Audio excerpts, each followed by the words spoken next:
Screen पे एक video देख रहे हैं। इस वीडियो में किंग चार्ल्स दिख रहे हैं और ये डोनाल्ड ट्रंप को कुछ ऐसा कहते हैं कि पूरा हॉल खिलखिलाकर हंस पड़ता है। हालांकि जो ये बात कहते हैं वो डोनाल्ड ट्रंप को अच्छा बिल्कुल नहीं लगा होगा, क्योंकि इन्होंने कहा कि अगर हम लोग न होते तो तुम फ्रेंच बोल रहे होते। अभी के जो जियोपॉलिटिकल हालात हैं वो बहुत तेजी से बदल रहे हैं और जो लड़ाइयाँ है ना अब खुलकर दुनिया के सामने हो रही है। इस बीच बर्न्स ने भारत को लेकर एक बड़ी भविष्यवाणी की है और कहा है कि भारत बनेगा महाशक्ति। क्या सचमुच में ऐसा हो सकता है? जियोपॉलिटिक्स में बहुत कुछ चल रहा है, हमेशा की तरह जानने को मिलेगा बहुत कुछ। आइए जानते हैं इन खबरों को विस्तार से। अभी का जो पॉलिटिकल ऑर्डर है वो एकदम से खत्म होता हुआ दिख रहा है। अगर ईरान के मामले की बात करें तो यहाँ डोनाल्ड ट्रंप का एक ट्वीट आता है जिसमें डोनाल्ड ट्रंप कहते हैं कि ईरान से हमें बताया जा रहा है कि ये अब गिरने को तैयार है, कोलैप्स करने को तैयार है। हमें स्ट्रेट ऑफ हॉर्मुज खोलने के लिए बोल रहे हैं कि जितनी जल्दी हो सके स्ट्रेट ऑफ हॉर्मुज खोल दें आप। हम फिगर आउट कर रहे हैं हमारे लीडरशिप सिचुएशन को। अब ये व्हाइट हाउस ने भी इसे रीट्वीट किया है। अब स्ट्रेट ऑफ हॉर्मुज को लेकर अभी भी देखने को मिल रहा है कि ट्रंप के एक्शन जारी है। मिड डे के इस आर्टिकल को देखिए, यहाँ अमेरिकी मिलिट्री एक और जहाज पर कब्जा कर चुका है, ऐसा कहा जा रहा है। ईरान के पोर्ट से निकलने वाले जहाजों पर सीधे सीधे कब्जा हो रहा है। ये रहे भारत के आसपास में ये हालात। वहीं दूसरी तरफ अगर आप देखें यूके के किंग ये अमेरिका पहुंचे। डोनाल्ड ट्रंप ने इनका बड़ा स्वागत किया, लेकिन अपने इस प्रवास के समय दो जगहों पर यूके के किंग ने अमेरिका की बड़ी बेइज्जती की। पहला ये सुनिए क्या कहते हैं। Indeed, you recently commented, Mr. President, that if it were not for the United States, European countries would be speaking German. Dare I say that if it wasn't for us, you'd be speaking French.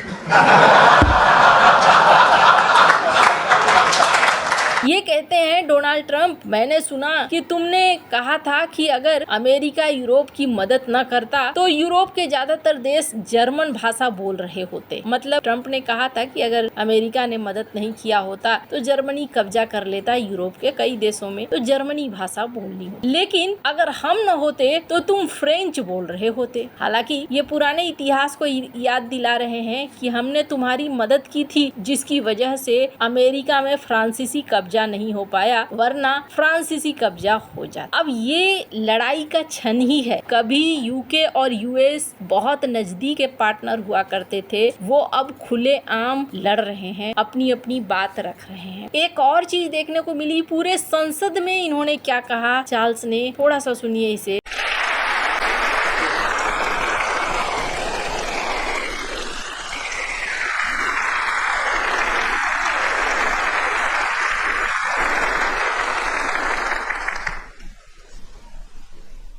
In the immediate aftermath of 9/11, when NATO invoked Article 5 for the first time, and the United Nations Security Council was united king Charles ने यहाँ कहा कि America हम ही थे और NATO ही था जो full active हो गया जब तुम्हारे ऊपर 9/11 का हमला हुआ था, तब हम एक्टिव हो गए थे और हमने तुम्हारा साथ दिया था। किंग ऐसा क्यों कर रहे हैं? ये डोनाल्ड ट्रंप को याद दिला रहे हैं कि यूरोप ने और नाटो ने अमेरिका की हमेशा से मदद की है, लेकिन अमेरिका अब उस यूरोप को भूल रहा है, उस नाटो को भूल रहा है। ये अभी का पॉलिटिकल क्रम है जो देखने को मिल रहा है। एक चीज तो बिल्कुल साफ हो गया है कि ग्लोबल ऑर्डर अब तबाह हो चुका है और इस तबाह होते हुए ग्लोबल ऑर्डर के बाद एक नई संरचना शुरू हो रही है। इस चीज को लेकर राजनाथ सिंह ने भी एससीओ की मीटिंग में कहा था कि नया जो ऑर्डर बन रहा है ना, वो ऑर्डर मौजूदा ग्लोबल ऑर्डर से कहीं ज्यादा अच्छा है। अब जो नया बन रहा है उसमें बहुत सारी चीजें देखने को मिल रही है, मल्टीपोलर वर्ल्ड भी देखने को मिल रहा है। एक रूस के अधिकारी हैं मैक्सिम ओरेशनिक, इन्होंने एक बयान दिया और इन्होंने अपने बयान में कहा भारत, चाइना,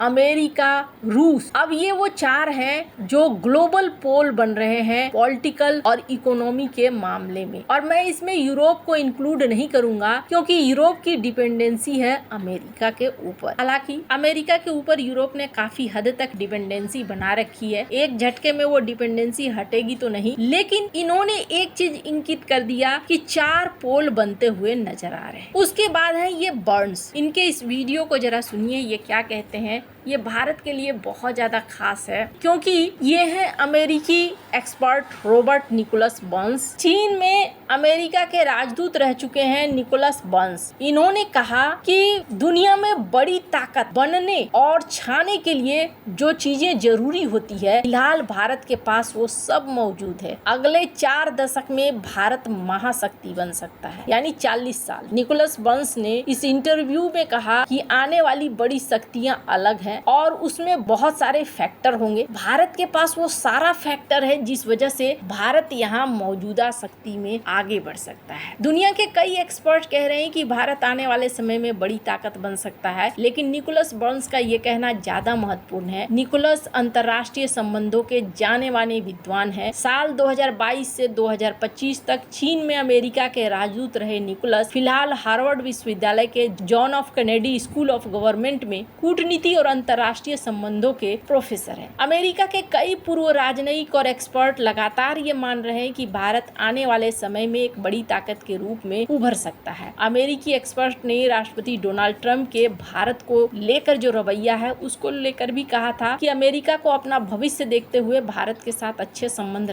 रखने चाहिए। लेकिन इन्होंने 4 फैक्टर की बात कही। 4 फैक्टर में कौन कौन सी बात कही? इन्होंने कहा सबसे पहले भारत का आकार। भारत इतना बड़ा है कि इस आकार से भारत अपना फायदा बहुत उठा सकता है, चाहे वो क्रिटिकल मिनरल्स हो, चाहे वो खेती हो, चाहे उद्योग हो या फिर शहरीकरण। दूसरा इन्होंने कहा भारत की वैज्ञानिक प्रतिभा। अब सबसे बड़ी चीज, अमेरिकन्स अब मानने लगे हैं कि भारत के वैज्ञानिकों की क्षमता बहुत ज्यादा है। चंद्रयान मिशन के बाद ये चीज और भी ज्यादा प्रूफ होती जा रही है। तीसरा इन्होंने कहा भौगोलिक स्थिति। इन्होंने कहा जिस जगह पे भारत है इंडो पैसिफिक में, ये उसे मजबूत बनाता है। अब का आने वाला राजनीति इसी जगह पे होने जा रहा है और ये बहुत ही ज्यादा महत्वपूर्ण पॉइंट है। और चौथी चीज है भारत की जनसंख्या। भारत के पास एक ऐसी जनसंख्या है जो जनसंख्या यंग जनसंख्या है, जबकि बाकी देशों की बात करें तो बाकी देशों की जनसंख्या अब ढहती हुई नजर आ रही है। बूढ़ों की संख्या ज्यादा है, यंग लोगों की संख्या कम है। तो ऐसे में भारत के पास प्लस पॉइंट हो जाता है और ये भारत को जीत दिलाएगा। खैर, अब ये तो बात रही कि सारी चीजें हैं, ये बात है कि भारत एक शक्ति बन सकता है, लेकिन सबसे बड़ा सवाल है कि भारत को इन शक्तियों का इस्तेमाल करना पड़ेगा सही तरीके से। जॉब और मैन्युफैक्चरिंग में स्केल करना होगा, इंफ्रास्ट्रक्चर के गैप को भरना होगा। सबसे बड़ी चीज एजुकेशन की क्वालिटी को बढ़ाना होगा, डिफेंस को मॉडर्न करना होगा और तेजी से करना होगा। पर कैपिटा इनकम गैप को भरना पड़ेगा। भारत इन दिशाओं में काम भी कर रहा है। अब देखना होगा कि क्या सचमुच में भारत अगले कुछ दशक में महाशक्ति बन पाता है या नहीं। आपकी क्या राय है, कमेंट कर जरूर बताएं। जल्द मिलते हैं अगले वीडियो में नई खबर के साथ।